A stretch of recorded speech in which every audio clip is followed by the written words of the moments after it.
Hey guys, welcome to the Daily Word Bible Study, a plain and simple, book by book, chapter by chapter, and verse by verse study of the entire Bible. Currently, we are in the last chapter of the book of Nehemiah, chapter 13. After all of the effort and work to rebuild the temple, to rebuild the wall, settle the people in, those who volunteered to live in this city, which were the few, um, the teaching of the law, and then their prayer of repentance, vow to keep the law, Israel quickly falls into their old sinful habits. And Nehemiah will go off on this. Now, also keep this in mind that Nehemiah was only on loan. In other words, the king would allow him to take leaves of absence to come and take care of his business at Jerusalem, but he had to go back. So we're going to kind of see that too. So to his, chagrin, he didn't have, the king didn't say, "I release you, go handle God's business," All right, so Nehemiah chapter 13, and verse number 1. At the time, the book of Moses was read publicly to the people. The command was found written in it that no Amorite or Moabite should ever enter the assembly of God, because they did not meet the Israelites with food and water. Instead, they hired Balaam against them to curse them, but our God turned the curse into a blessing. And when they heard the law, they separated all those of mixed descent from Israel. Now, again, this is kind of their reforms, right? Now, when he says this, it should always be keep in mind that he's talking about a group of people and their ways, not individuals. As I said, Ruth was a Moabite. If you read the book of Ruth, she was a Moabitess. But yet she became the great grandmother to David, and also the bloodline of Jesus. So the condemnation is to the group of people as a whole in their wickedness. Now, before this, Elisha the priest had been put in charge of the storerooms of the house of our God. He was relative of Tobiah and had prepared a large room for him, where they had previously stored the grain offerings and frankincense and articles, and the tenth of the grain, new wine, an oil prescribed for the Levite, singer, and gatekeepers, along with the contributions for the priests. While all this was happening, I was not in Jerusalem, because I had returned to the king Artaxerxes of Babylon in the 32nd year of his reign. It was only later that I asked the king for a leave of absence so I could return to Jerusalem. Now, so again, he would go back. He came back, did the initial work, rebuilt the wall, set up, everybody kind of got together, set the law in motion, taught the people and all that. Then he leaves. In his absence, then he's going to discover. Now he gets a leave of absence from the king. And by the way, remember, we go back to in Ezra, Artaxerxes the king, God moves on his heart. And at first he didn't, because he stopped the building of the temple, and then later it was discovered that Cyprus the king had given the decree. So anyway, he got on board. And at this point too, Artaxerxes the king, when it says Babylon, by the way, this probably was more the region of Babylon. Artaxerxes was under the kingdom of the Medes and Persians during this time. All right, verse 7 says, "So I could return to Jerusalem. Then I discovered the evil that Elisha had done on the behalf of Tobiah by providing him a room in the courts of God's house. Now, you have to remember, so in other words, again, you're using the temple for things that shouldn't be done. He said, verse 8, I was greatly displeased and threw all of Tobiah's household possessions out of the room. Now remember, he didn't know about this. Again, this was done in his absence. Verse 9, I ordered that the rooms be purified, and I had the articles of the house of God restored there, along with the grain offering and frankincense. So that was the first thing, right? The guy was using the temple, okay, which was only dedicated for the worship of God. Everything in the temple, whether articles, whatever, should have only been used for that purpose of the term holy. When we talk about holy, the idea of holiness, sanctification, sanctify, it's in the same family of words that tells us that something is set apart, dedicated for a specific purpose. In context, set apart for God's purpose. So the temple was set apart for the worship of God, and only the worship of God, not your storehouse, not selling for a business. In other words, when the priest, and only the priest, could minister in the temple. Why? Because that's how God set it apart. They could not do business of any other kind. It had to be activities and works in line with the law of Moses. Verse 8, I was greatly displeased and threw all of Tobiah's household possessions out of the room. I ordered that the rooms be purified and had the articles of the house of God restored, along with all the grain offerings and frankincense. So that was the great thing. Verse 10, I also found out that because the portions for the Levites had not been given, each of the Levites and the singers performing the service had gone back to his own fields. Therefore I rebuked the officials, saying, why has the house of God been neglected? I gathered the Levites and singers together and stationed them at their posts. In other words, again, so the offerings tapered off. People weren't doing what they were supposed to do. Verse 12, then all Judah brought a tenth of the grain, new wine, and the oil into the storehouse. I appointed as treasurers over the storehouse Shemaiah the priest, Zodak the scribe, and Bedai of the Levites, with Hannah son of Zachar, son of Mattanah the assistant, because they were considered trustworthy, and they were responsible for the distribution to their collects. Remember me for this, my God, and don't erase the deeds of faithful love I have done for the house of my God and for his service. Kind of interesting note. We're going to see he's going to make this. He's going to say this a couple of times, but notice he's saying, God, remember, I'm doing this. Now, without going into a lot of details, grace here wouldn't require this. And so when we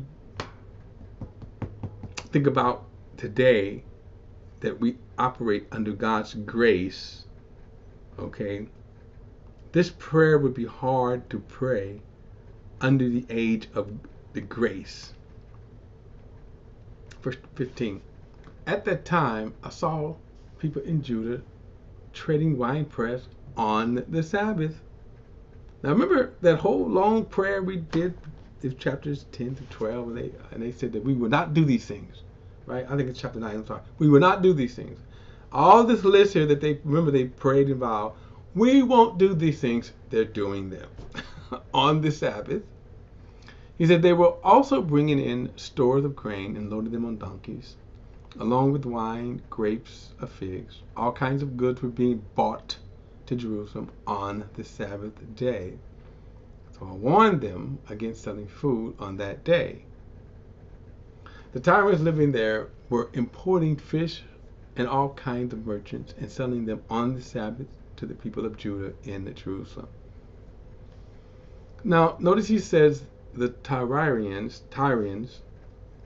people of Tyre, right? Of Sidon and Tyre. But notice he said these were foreign people. So a couple of things that were going on. Foreigners were in merchandising. The people were like, man, I can make money. Okay. Now, this also gives us, when you read through the gospel, what it means when the Pharisees were trying to accuse Jesus of working on the Sabbath. He wasn't doing this. This is working on the Sabbath. This is violating the Sabbath day. Okay? Verse 17, I rebuked the nobles of Judah and said to them, what is this evil you are doing, profaning the Sabbath day? Didn't your ancestors do the same, so that our God brought all this disaster on us and on this city, and now you're rekindling his anger against Israel by profaning the Sabbath. Verse 19, when shadows began to fall in the gates of Jerusalem just before the Sabbath, I gave order that the gates be closed and not open until after the Sabbath. I posted some of my men at the gate so that no goods could enter during the Sabbath. Once or twice the merchants and those who sell all kinds of goods camped outside Jerusalem, but I warned them, why are you camping in front of the wall? If you do it again, I'll use force against you. After that, it did not come again on the Sabbath. So they tried to come, and they even kind of set outside, the gates of the wall. Now, remember, you couldn't do this anywhere in Jerusalem, anywhere in Judea, anywhere in the land of Israel. So the observing of the Sabbath day applied to all of the land and in all the people of Israel. Verse 22, then I instructed the Levites to purify themselves and guard the gates in order to keep the Sabbath day holy. Remember me for this also, my God, and look on me with compassion in keeping with your abundant, faithful love. By the way, if you remember, Hezekiah kind of prayed this when God told him he was going to die. He kind of prayed something like this, Think about what I did, God. It wasn't a brag, it was more of a plea. I tried to do what was right.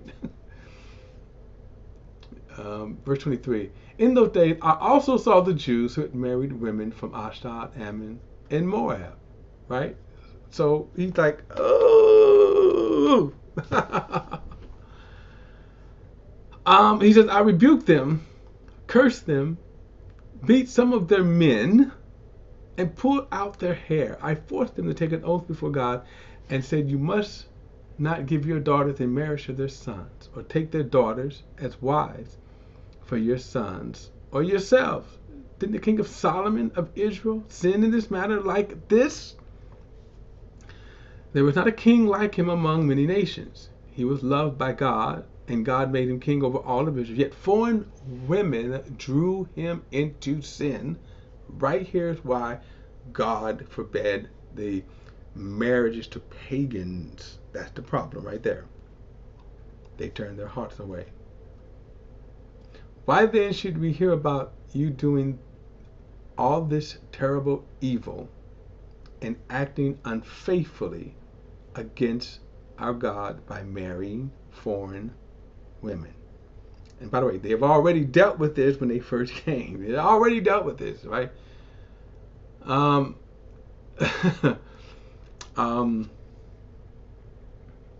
Verse 28. Even one of the sons of Jehoiada, son of Elizabeth, the high priest, had become son-in-law to Salabbath the Horite. Now remember him? That guy that constantly came against Israel. We find him in Ezra, where they try to talk. Where they try to convince him not to. I'm trying to see here. Let's see.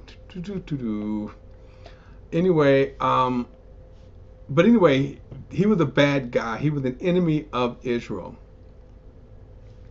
And no, I'm sorry. I meant he was back in chapter 4, and they mocked him. They mocked the sons of Israel. They um, um, uh, they even threatened violence. They did everything they could to try to stop the repairing of the wall. And here's one of the high priests marrying one of his daughters. And by the way, by doing that, that now gives Sabbath, right? Sanballat, I'm sorry, not Sabbath, Sanballat, the Horai. Remember, that gives him access now. Oftentimes, the kings of Israel, on the one hand, would have multiple wives to forge these kind of relationships. God says don't do it. You didn't need to because you got God on your side, but that's one of the reasons why politically they would do it. Besides the lust factor, there was also political reasons why they would marry women from different nations here. My point is that by doing this now, Sanballat now kind of he has a way into the people of Israel. Verse 28, even one of the sons of Jehoiada, son of Elishama, the high priest. Now think about this, the high priest had become a son-in-law to Sanballat the Horonite. So I drove him away from me. Remember me, my God, remember them, my God, for defiling the priesthood as well as the covenant of the priesthood and the Levites. Now another thing is, like I said, you wouldn't pray this today. In other words, pray vengeance. You actually pray mercy.